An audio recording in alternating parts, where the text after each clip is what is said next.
What's up, guys? Muller Reaver here with another Raid Shadow Legends video, and as you can see behind me, I finally did it. We beat stage 20 of Soulcross in Sintranos, probably one of the hardest stages they have there. You can see we've used Rhonda, Grohawk, Cillian, Artak, and a Lord Champfort. Took 6 minutes, not to mention a couple of days.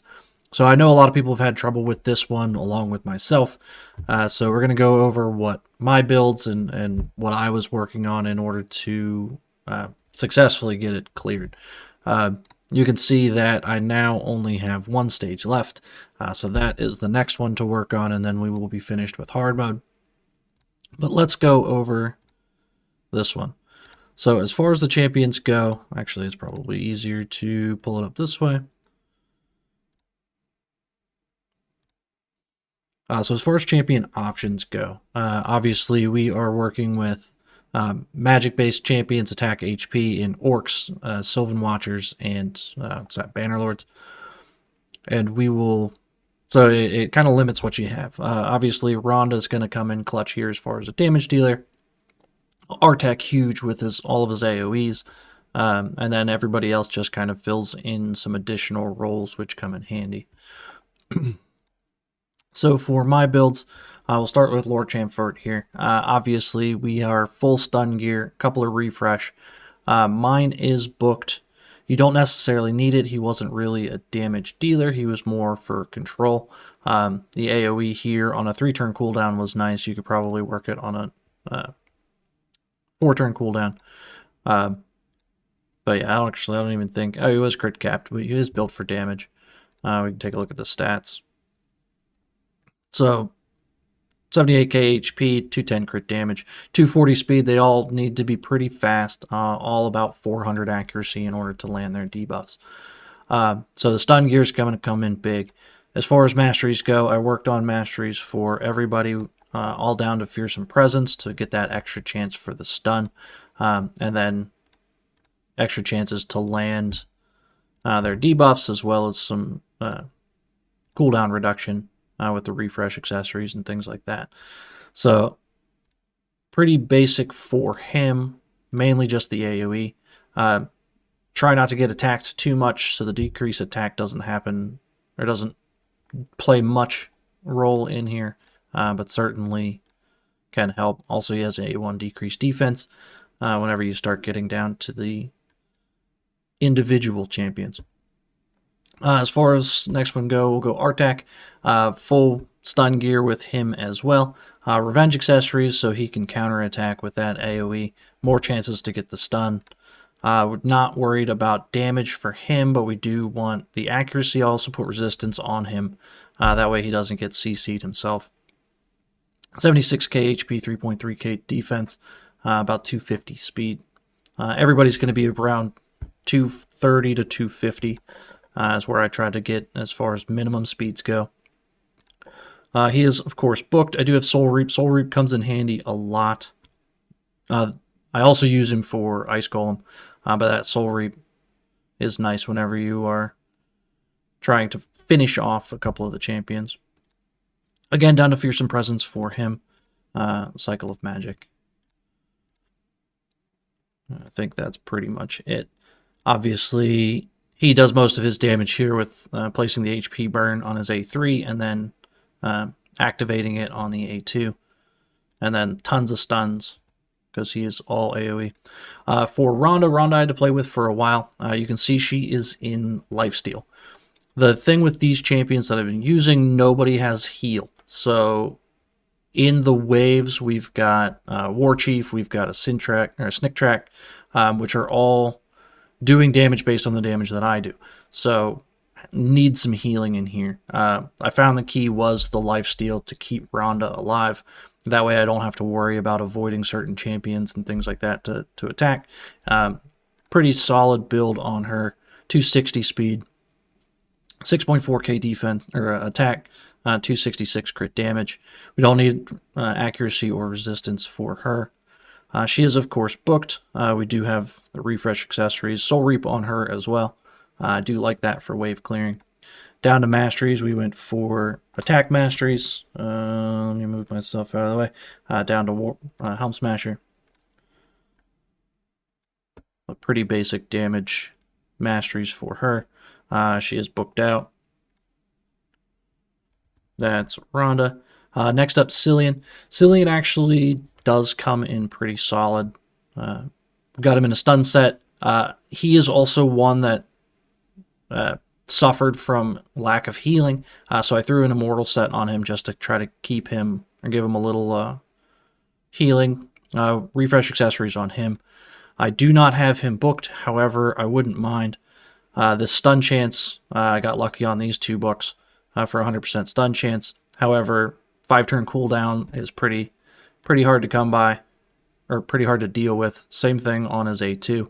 But this block active skills, AoE block active skills, incredibly helpful to stop anybody doing anything other than their A1. Really, you don't want them to take any turns at all. However, if they do, taking just their A1s, particularly on wave 2, came in most handy. None of this else really helped. Obviously, decreased speed is nice, but it's mainly this AoE block active skills. As far as masteries go, we did 4 masteries for him, again down to Fearsome Presence, and same as the everybody else, basically. Grohawk, gonna look pretty similar. Did we go over total stats for Cillian? Cillian, 3.5k attack, 240 speed, 214, so they're all built for damage. Enough accuracy to land what they need to do. And pretty similar with Grohawk. Refresh accessories, stun set. We've got 44k HP, 2.7k attack, 236 speed. A little bit of damage on him, probably one of the weaker builds. 350 accuracy. He is also not booked. Mainly where you're using him, you actually don't need booked, it's only adding damage, except for this one cooldown here. But AoE, and then you can full turn meter steal, which is nice. So he gets a bunch of turns to put up stuns. And that's about it. So those are the champions that I used. Obviously, some people have used Denag, multiple Grohawks I've seen, things like that. But I did find Cillian was pretty important there, pretty helpful. So now we will go over the successful run that I had. We'll talk through it. It is a recording, so I won't be in control of it other than the pause and play and all that sort of fun stuff. So let's take a look at that. All right, so here we go. Let's talk through the run. Now, it is pretty important to get a good start. So first thing we're doing is placing the block active skills on the War Chief here. That is to try to stop some of that reflect damage that you're going to do. Then really you're just trying to control. So we've got some stuns happening. Pretty much anybody, if we have multiple people that still need stunned, we're going to try an AoE. If we only need one, then we can use that turn meter steal from Grohawk, things like that, in order to stop them. But really you want to try to control the Panda here in the middle, as well as Snick Track over here on the left, and then dealing damage with everybody else. And you can see Artak doing a solid job with the HP burn and the activation. And then we are just trying to manage our stuns. So make sure we get our stuns up, get some turn meter reduction, and then focus on who is taking a turn, or who is about to take a turn, and who is not stunned. So lots of turn meter reduction. Then once we get through a lot of the champions, we can start to just use our A1s. You can see, like, Cillian's losing HP, Rhonda's pretty low, that's where the life steal and the immortal sets are coming in handy. And then we finish off the rest of the waves just with A1s. This allows us to get our coolbacks down for wave 2, which is probably the hardest wave of this stage. So we roll through it here. Now for this, this wave is far too annoying. So we've got two Grijors. The worst part of them, if they is their passive, they get the unkillable whenever they're about to die. So they have to take a turn in order to get rid of that. But otherwise, you really don't want them to take a turn because you just need them to CC. They are AoEs. They will provoke you, things like that. But really, it's this guy is the new guy. I don't even remember what his name is. But he's got a lot of turn meter fill. They've got cleanses along with Korgar over here.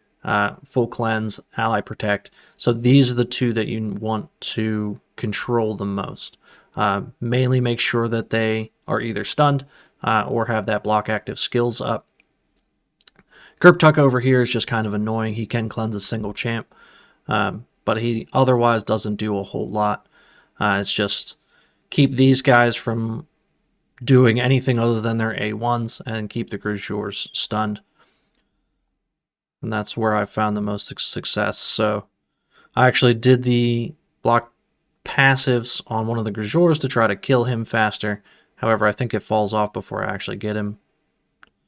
And you can see we're just trying to get the Korgar. However, he does get his turn, but it's only the A1. And that's all we need to keep it up. So again, just trying to do as much damage as we can. There's some heal that they get, which is pretty annoying. But we've got our two main focuses stunned right now, so now it's just working on everybody else. So now everybody's stunned except for that Tuck. And just keeping it through. So there's our Soul Reap that procs, but then he gets the block or the unkillable up, and both of them do. So now we just need to CC them again.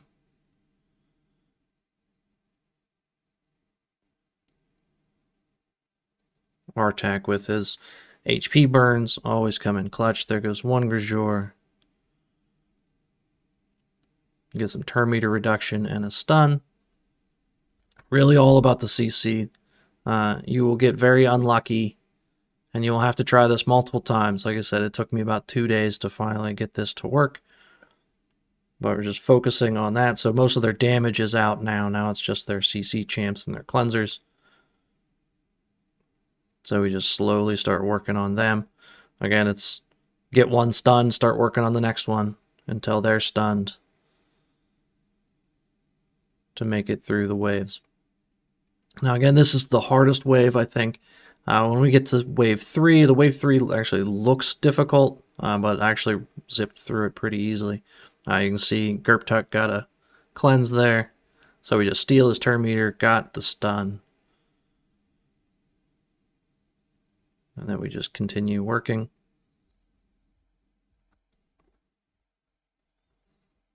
Couple of stuns.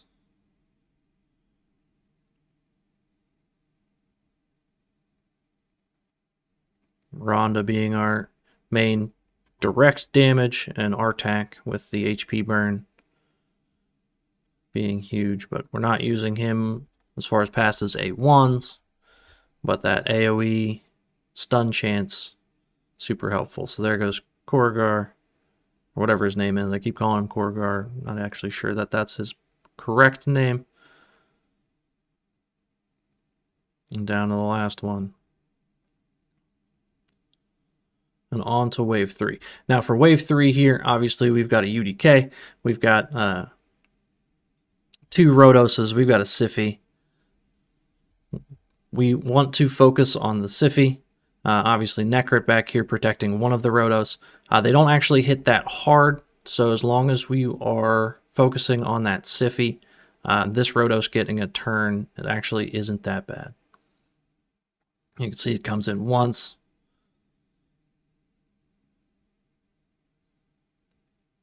And then we're just getting more stuns up, doing AoE damage. Everybody's multi-hitters, so makes it better for not proccing those Rhodoses to get extra turns. There goes Siphi. Necrit down. Now it's UDK and Rhodos. And again, that Rhodos does not hit very hard, so we're not too focused on him. And it's pretty all gravy from here. Getting weak hits, not landing any stuns, but that's okay. There's that Soul Reap. Still got block debuffs up, so we can't do a whole lot to him. Now we can take him out.